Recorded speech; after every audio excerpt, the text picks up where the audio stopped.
Marcus said while gesturing towards the two young girls accompanying them. At his flirtatious words, both of the girls blushed a little. It seemed like Marcus was taking some girls on a date to the auction house to show off his wealth. But are you sure? It seems like we may not be able to buy any land here, the young boy accompanying Marcus spoke to him in a low voice. Don't worry, who would stop me? I'm a member of the Williams family. They have to give me face here, Marcus muttered to his friend while laughing out loud. Indeed, Marcus was part of one of the elite families named Williams, but he was just a son from the Branch family. When Asher almost died in his previous life, the blue-haired woman who talked to Kevin was none other than the famous heir of the Williams family, Eva Williams, who was called the genius scholar in that future by the whole world. In the previous timeline, Marcus Williams bought this property, and when the opportunity arrived, Eva Williams cleverly took the rights of the land from Marcus Williams, and her family became one of the major contenders against the Greville family. This opportunity was actually a dungeon. It was a low-level E-class dungeon with low-level monsters, but this dungeon world had multiple mana stone caves.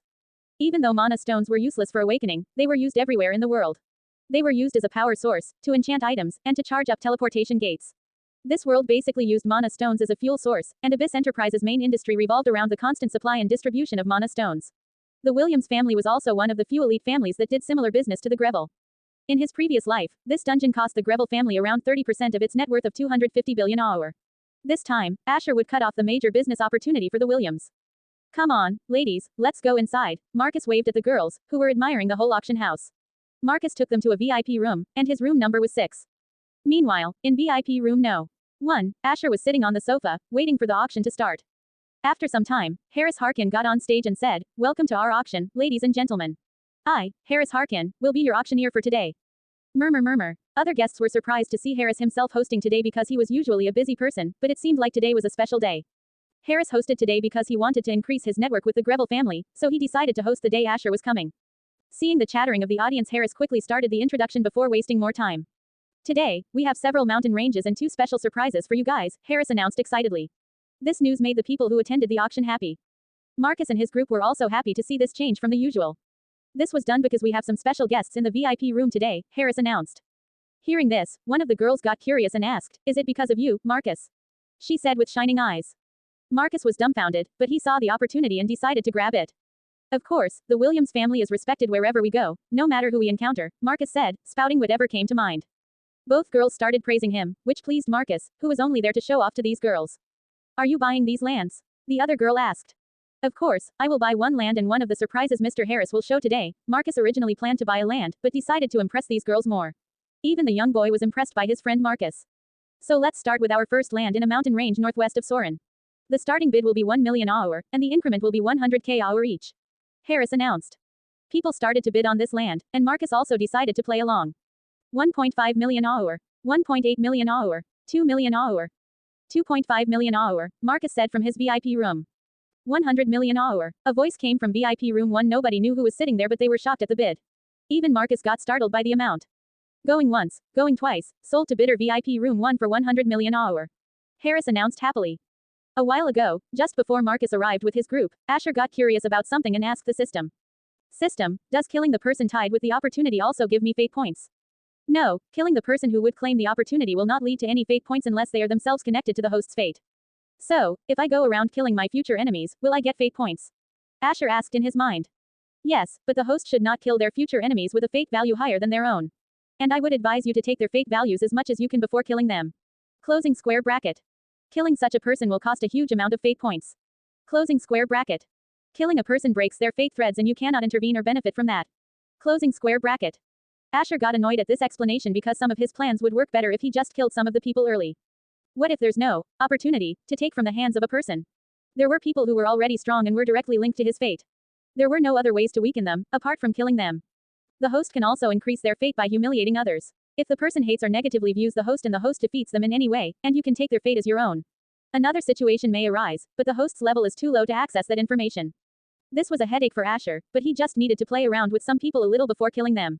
But seeing that he could get his fate up just by making people hate him, he thought to himself. Making others hate me is something I was born with, but if I have more fate points than my opponent, I would just kill him to make things easier. System, can you tell me the fate points of other people? Asher was curious about this. Yes, if they are in the vicinity of the host, I can calculate the value. Then calculate the value of the guy that was going to buy the land. What was his name? Asher tried to jog his memory and remembered. Marcus Williams, he was the one who gave Eva this land as I remember.